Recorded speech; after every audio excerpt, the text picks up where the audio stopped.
تیسری نصیحت جو لقمان علیہ السلام اپنے بیٹے کو کرتے ہیں، یا بنیا اقم الصلاۃ وامر بالمعروف ونہی عن المنکر واصبر علی ما اصابک ان ذلک من عزم الامور۔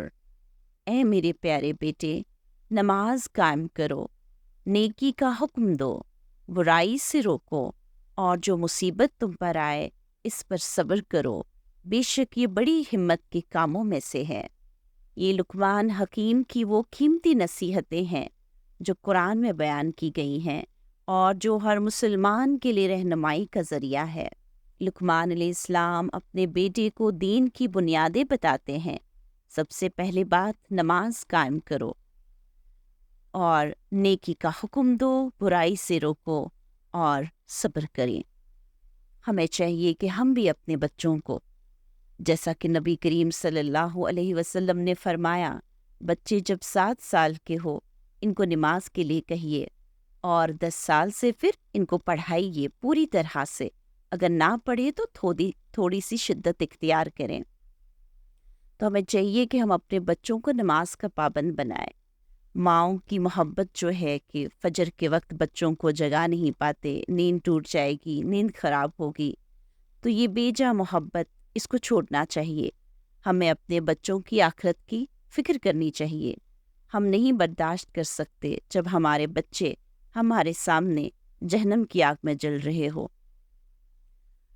اور بچوں کو یہ سکھانا کہ بچوں نیکی کا حکم دیجیے، ان کو خود بھی نیک بنانا، اور اس بات کی تعلیم دینا کہ اکثر بچے دوستوں میں ہوتے ہیں، بیٹیاں سہیلیوں میں ہوتی ہیں یا خاندان کے بچوں کے ساتھ ہوتے ہیں، ان کو یہ بتانا کہ اگر کوئی غلط کر رہا ہے تو آپ ان کو اس سے روکیے، اور وہ تب روک سکتے ہیں جب ان کو معلوم ہوگا غلط کیا ہے، صحیح کیا ہے۔ اور اسی طرح نیکی کا حکم دوسروں کو بھی دیجیے، اور بچوں کو یہ بھی سکھائیے کہ صبر کرنا یہ بہت بڑی بات ہے۔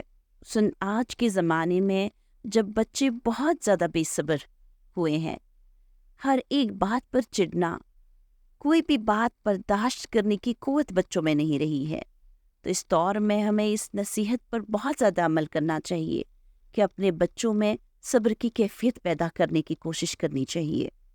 اور چوتھی نصیحت جو لقمان علیہ السلام اپنے بیٹے کو کرتے ہیں، وَلَا تُصَعِّرْ خَدَّكَ لِلنَّاسِ وَلَا تَمْشِ فِي الْأَرْضِ مَرْحًا إِنَّ اللَّهَ لَا يُحِبُّ كُلَّ مُخْتَالٍ فَخُورٍ۔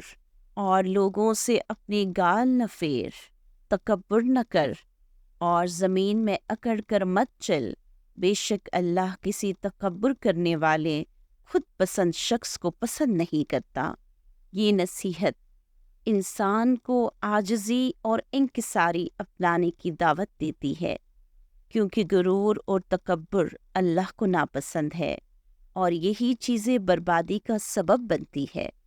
ہمیں بھی چاہیے کہ ہم اپنے بچوں کو یہ تعلیم دیں کہ کسی بھی چیز پر پروردگار چاہے کتنی بھی کامیابی انسان کو عطا کرے، کبھی تکبر نہ کرے، ہی کسی کو حقیر نہ سمجھے۔ مسلمان آپس میں بھائی بھائی ہے اور ہر وقت بھائی بن کر ہیں۔ پیغمبر اسلام صلی اللہ علیہ وسلم نے فرمایا، جس کے دل میں رائی کے دانے کے برابر بھی تکبر ہو وہ جنت میں داخل نہیں ہو سکتا۔ اور آخری نصیحت جو لقمان علیہ السلام اپنے بچوں کو کرتے